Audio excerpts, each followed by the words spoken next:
pengalaman selama ini kan banyak atlet-atlet Aceh yang lari keluar karena memang tidak ada jaminan masa depan di Aceh. Artinya kan tidak cukup dengan semangat etno-nasionalisme Aceh kan? Tahapan selanjutnya dia tentunya adalah penetapan venue. Penetapan venue ini sendiri memang terjadi sempat tarik menarik antara di dua lokasi. Bagus lagi.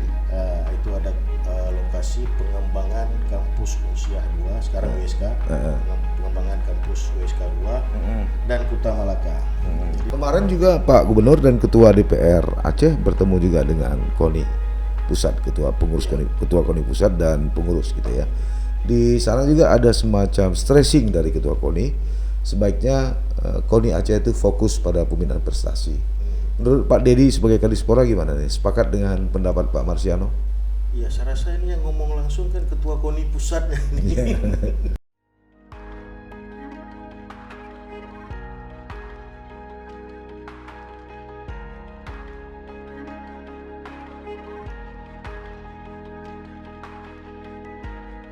Assalamualaikum warahmatullahi wabarakatuh.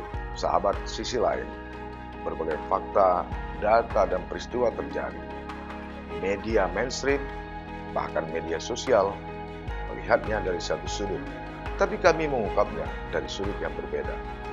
Ikuti Sisi Lain di channel YouTube Saleh Abdullah.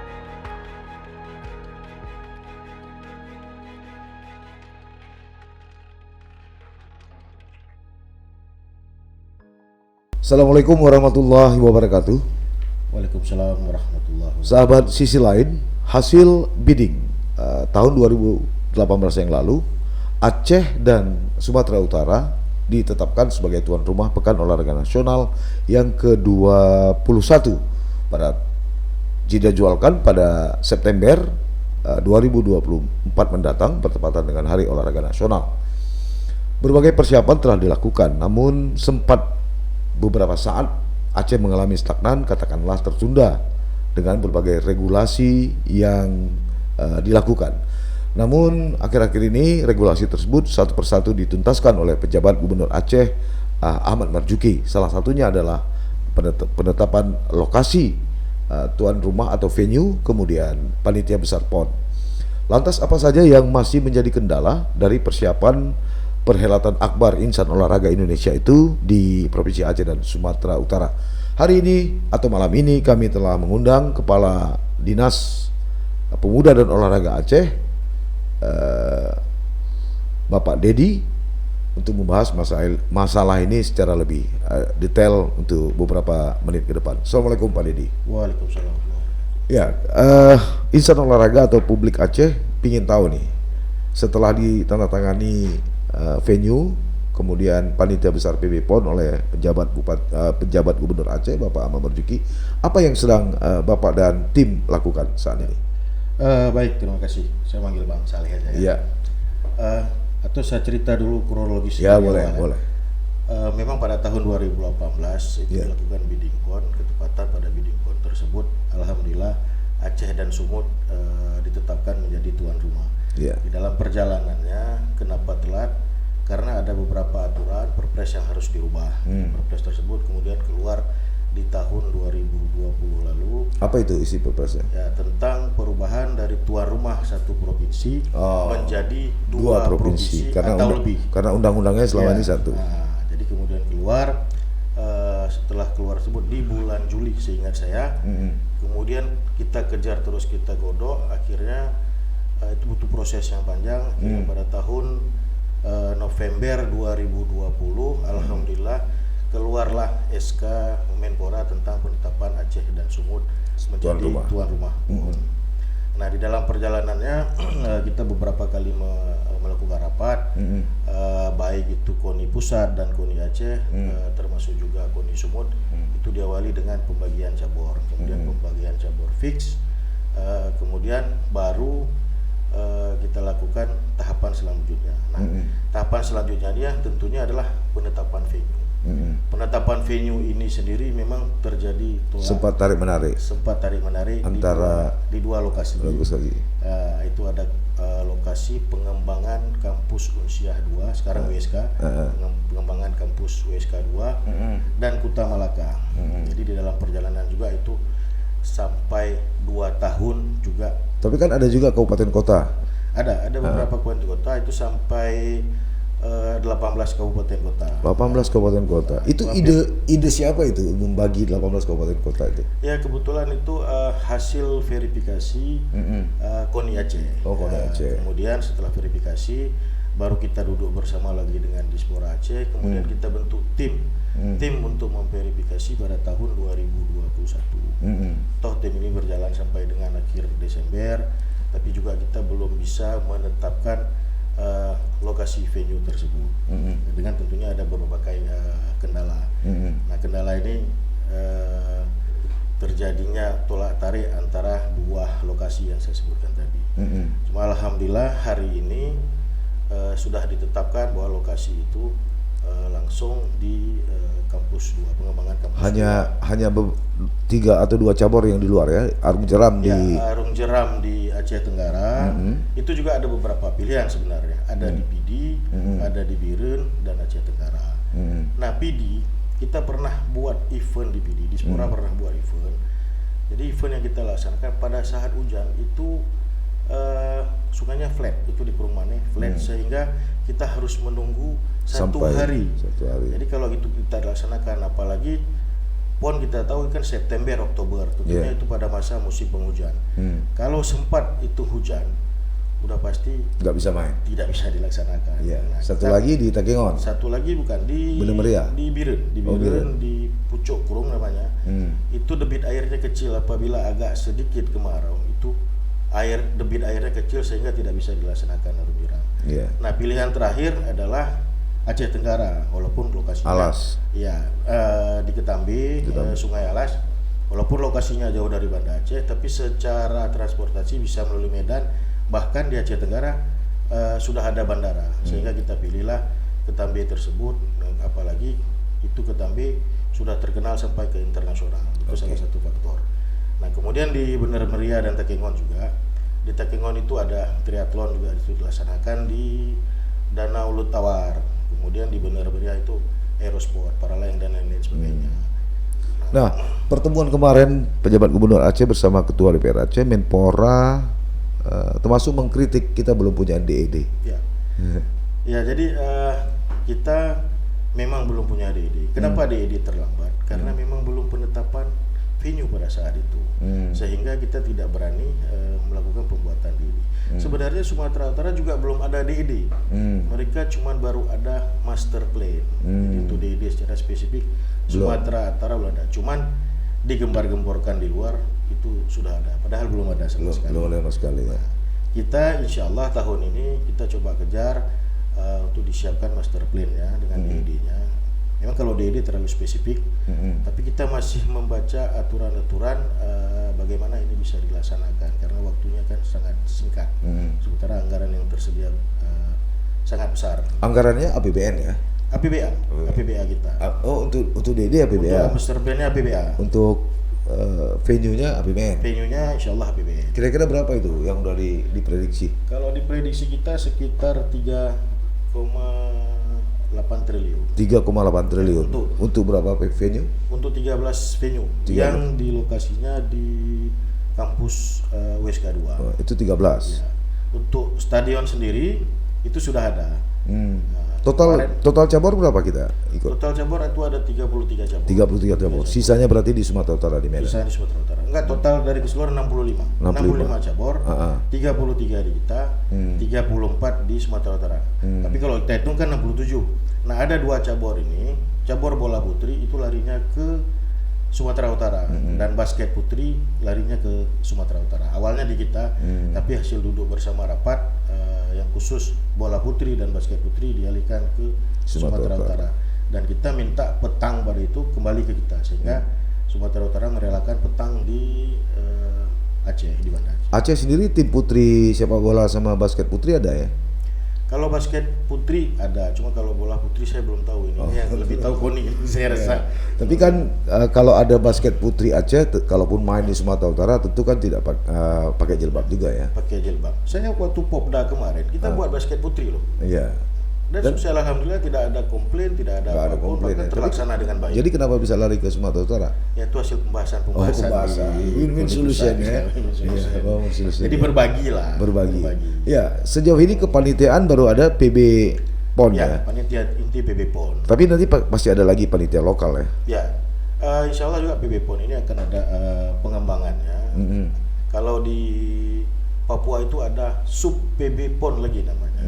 Jadi sub PB PON itu di kabupaten-kabupaten yang terdapat venue untuk Ya, PON tersebut. panitia lokal istilahnya, panitia lokal. LOEU lokal ya. Ya seperti di PON Papua misalnya kan, kalau saya dulu kan di Panjat Tebing berarti Ya. di Timika ada itu panitia lokalnya. Sub PB PON khusus Kabupaten Timika. Ya, ya perlu. Kalau kita mungkin rencana seperti itu ya, Bu. Ya karena lokasinya berserak ya. Baik, kemarin juga Pak Gubernur dan Ketua DPR Aceh bertemu juga dengan KONI Pusat, Ketua Pengurus KONI, Ketua KONI Pusat dan pengurus gitu ya. Di sana juga ada semacam stressing dari Ketua KONI, sebaiknya KONI Aceh itu fokus pada pembinaan prestasi. Menurut Pak Dedi sebagai Kadispora gimana nih? Sepakat dengan pendapat Pak Marsiano? Ya, saya rasa ini yang ngomong langsung kan Ketua KONI Pusatnya ini. Induknya nih. Jadi kalau ditanya ke saya, ya saya rasa mungkin kita perlu juga mengikuti beliau. Memang perlu juga KONI itu lebih spesifik melakukan pelada-pelada daerah, terutama fokusnya untuk PON. Nah, untuk SKPB PON sendiri yang ada, saya rasa juga bisa kita revisi kok. Kenapa? Papua saja sampai 5 kali revisi. Bahkan nanti di akhir di revisi terakhir Papua itu tidak ada lagi orang KONI, karena orang KONI sudah fokus ke penyelenggaraan. Jadi sini fokus yang dikejar itu mungkin timnya daerah, mungkin banyak pejabat atau kepala dinas, karena yang punya sumber daya itu kan di dinas untuk mengejar ketertinggalan yang ada. Ya, dari catatan prestasi kan kita lihat Aceh ketika PON Jawa Barat lumayan lah perubahan ranking, kemudian PON Papua kemarin. Oleh karena itu sangat wajar ya kalau harapan dari Ketua KONI Pusat Marsiano ya untuk mempertahankan itu ya. Apalagi KONI Aceh kan mematok 10 besar ya. Ya, betul. 10 besar. Kalau tidak concern kayaknya berat ya. Berat, karena memang berat. Tapi kita juga kemarin wacana waktu di rapat di KONI, kita minta tidak ada jual beli atlet atau tukar menukar atlet. Jadi misalnya atlet Aceh itu khusus pembinaan Aceh, mainnya di Aceh. Jadi bukan atlet Aceh kemudian bisa ditransfer ke provinsi lain. Jadi kita maunya yang binaan khusus provinsi masing-masing. Kalau di Papua kan kita lihat. Walaupun kalau kita lihat tingkat kompetisi prestasinya agak berat juga kan. Ya, agak berat memang. Tapi kita fokus tetap atlet daerah. Bagaimanapun produk dalam daerah, dalam negeri. Jangan di Papua kita nengok namanya ada IMADE, ada ini. Jadi itu kan bukan produk dalam negerinya. Tapi beberapa cabang olahraga sekarang kan olahraga itu sudah menjadi industri. Ini kan nggak bisa juga orang-orang Aceh atau KONI Aceh atau Dispora Aceh atau pemerintah Aceh terlalu ego kan. Bagaimana atlet mau main kalau misalnya soal kesejahteraannya juga tidak menjamin. Pengalaman selama ini kan banyak atlet-atlet Aceh yang lari keluar karena memang tidak ada jaminan masa depan di Aceh. Artinya kan tidak cukup dengan semangat etno-nasionalisme Aceh kan. Benar, itu juga jadi masalah bagi kita. Tapi kita kemarin sudah coba mengajukan kepada Badan Kepegawaian Aceh menyurati agar nanti bisa dibuka formasi PNS khusus Aceh, walaupun keputusan PNS ini kan tetap di pusat, bukan di kita, tapi kita coba mengusulkan. Nah, untuk atlet yang PON kemarin, PON Jabar, itu malah saya yang terima menjadi tenaga kontrak di Dispora, ada 4 orang peraih medali. Ya, karena ini kan bukan cerita baru kan. Ya. Sahrial sampai saat ini belum jadi pegawai negeri sipil. Padahal penyumbang 3 medali emas untuk atletik lompat tinggi. Hampir semua belum pegawai negeri sipil. Ya kan. Kemudian dulu pernah ada Panjat Tebing Amri terpaksa lari ke Jawa Barat. Kemudian ada Anggar Sunandar yang lari ke Jawa Timur. Jadi memang Al-Ma'us Husna lari ke Riau gitu kan. Cukup banyak sebenarnya potensi Aceh yang karena tidak ada kepedulian lalu dia memilih untuk di luar. Ya, mungkin itu satu faktor kendala bagi kita. Apalagi di daerah luar mungkin bonusnya juga lebih besar dibanding Aceh. Ya, kita kan bonus kemarin kan yang emas itu sekitar 300 sampai 350. Sedangkan yang perak langsung di bawahnya ada 200, ada 160 perunggu. Nah, mungkin ke depan kalau mungkin tersedia anggaran yang cukup, mungkin kita akan coba tingkatkan. Apalagi nanti di PON 21 ini kan ini kita membawa nama Aceh, apalagi tuan rumah, kan istilahnya ranking harus tinggi. Ya. Kalau ranking harus tinggi, bonusnya kan Harus tinggi juga iya. untuk memberikan semangat. Minta spirit 10 kepada- besar tapi kalau bonusnya tidak ada perubahan seperti PON Papua, Ya. atlet kita kan bisa juga Itu juga dia. tergantung ketersediaan anggaran kita. Tapi biasanya kan ada Apalagi juga katanya khusus kan sudah habis ya. berkurang 1%. Tapi kan bisa diambil dana CSR dari yang lain kan. Nah kalau CSR saya belum paham sekali itu siapa yang pegang, siapa yang pengelola saya nggak tahu. Iya. Nah ini kan lazim ya, biasanya kalau PON ini sukses penyelenggaraan, Ya. sukses prestasi, sukses perekonomian rakyat, Ya. khususnya UMKM. Kembali lagi ke yang tadi, Kalau saya ada tambahan satu, apa itu? sukses administrasi. Sukses Jadi administrasi. selesai pun kalau bisa jangan ada dipanggil-panggil. Jangan ada permasalahan hukum. Itu dia. Ya, saya kira ini menarik karena Kaltim bermasalah ya. Ya. Riau bermasalah, Palembang juga bermasalah. Sejauh ini baru hanya Jabar ya. Kalau Papua juga belum tentu lepas ini, karena belum Jabar informasinya saya dengar sempat juga diperiksa. sempat juga diperiksa ya. Tapi kalau Papua ini juga belum ada jaminan ya. Papua saya dengar sedang dalam pemeriksaan. Sedang. Cuman ada beberapa item saya nggak tahu apa. Mungkin sekarang sudah selesai. Jadi potensi untuk itu Nah itu yang kita takutkan. Makanya saya bilang tadi kalau Pak Saleh sebutkan tadi ada 3, saya tambah 1. ya, Sukses administrasi. tertib administrasi. Ya, Pak Gubernur mengatakan melibatkan BPKP atau BPK. Kalau kita tambah lagi adanya supervisi dari KPK, Bapak setuju nggak? Saya setuju. Sangat Artinya setuju. pembukaan penyelenggaraan ini anggarannya mendapat supervisi dari Nah, sangat KPK, setuju. Komisi Karena kan Pemberantasan. anggaran PON ini kan sangat besar. Di penyelenggaraan juga sangat besar, mulai dari penyiapan asrama atlet, penyelenggaraan, pembukaan, penutupan itu kan membutuhkan anggaran yang besar semua. Saya dengar di Papua sampai 500 miliar. Iya. Nah, itu kan cukup besar. Iya. Saya rasa memang perlu supervisi KPK. Ya. Nah, permintaan dari Menpora ini agar venue dibangun berstandar internasional sehingga pasca PON ini bisa digunakan untuk Event internasional. internasional. Menurut Bapak kita ada arah ke sana untuk membangun standarisasi Iya, itu? standar kita tetap itu karena permintaan Menpora harus standar internasional. Plus untuk para game. Jadi orang cacat juga. Jadi setiap venue yang kita bangun itu bisa digunakan nantinya untuk venue bagi olahraganya orang cacat. Jadi untuk khusus disabilitas ya, disabilitas itu juga kita siapkan. Ya, biasanya dia bersamaan tuh. Karena bersamaan. Porcanas namanya. Ya. Bukan. Oh, bukan. Kalau selesai PON itu Peparnas. Puparnas. Para games, Para bukan para games. games nasional. Iya. Jadi berbarengan deh. Berbarengan, jadi berturut-turut bisa. Selesai PON langsung Peparnas. Oke, kapan mulai dibangun venue itu? Ya kita berharap secepat mungkin masalah. Memang kita ketertinggalan kan di master plan dan DED tadi. Kalau bisa di tahun ini selesai, kita bisa ajukan langsung ke Menpora sehingga Menpora nanti bisa langsung mengusulkan ke PUPR. Nanti yang bangun itu PUPR semua, Kementerian PUPR semua. Ini kan dari segi waktu, kalaulah September 2024, kalau dari segi waktu mungkin bisa 2 tahun lagi.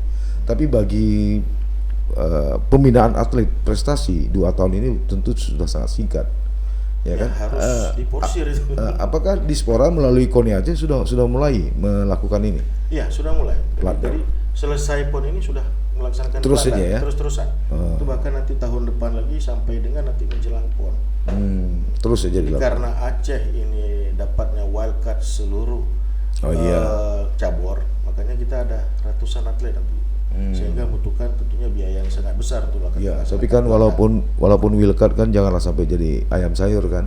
Ya itu tentu. Tapi target 10 besar itu tetap harus dikejar. Terus kejar. Cara dicari. Cara dicari. Asal pemain lokal, tidak pemain Ya. transfer. Jadi memang kita sudah komitmen kemarin waktu duduk rapat sebelumnya waktu masih Pak Nova Gubernur, ada juga Gubernur Sumut Pak Edi, KONI Aceh, KONI Pusat, Dispora Aceh sama Dispora Sumut.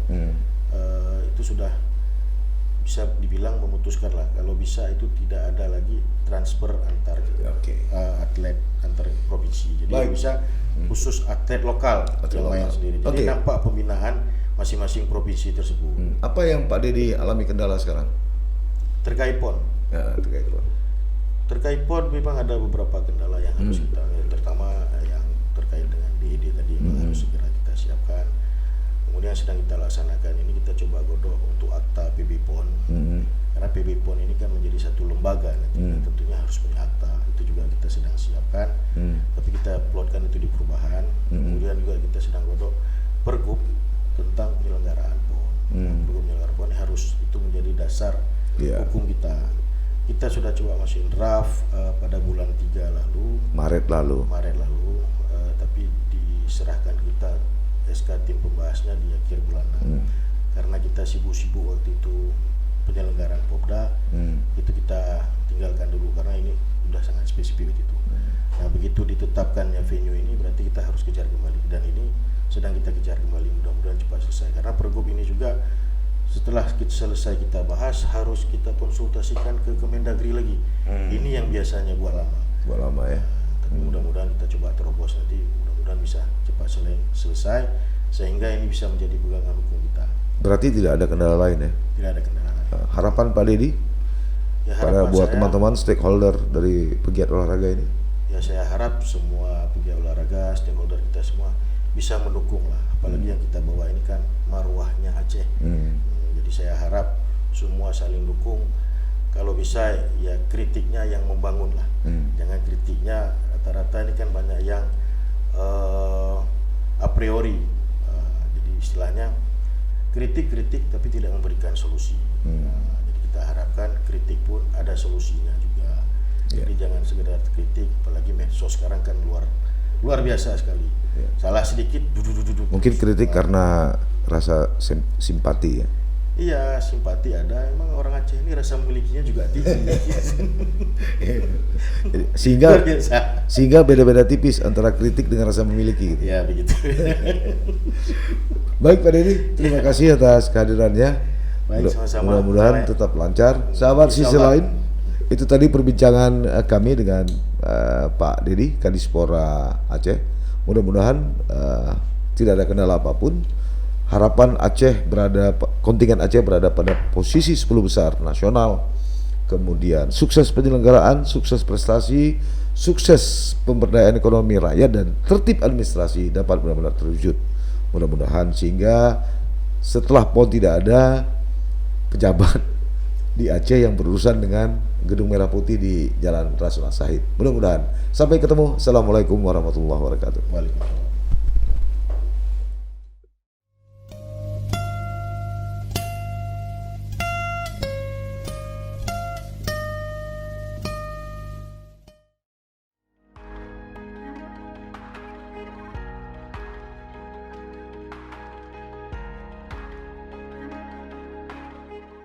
Jangan lupa like, komen, dan subscribe.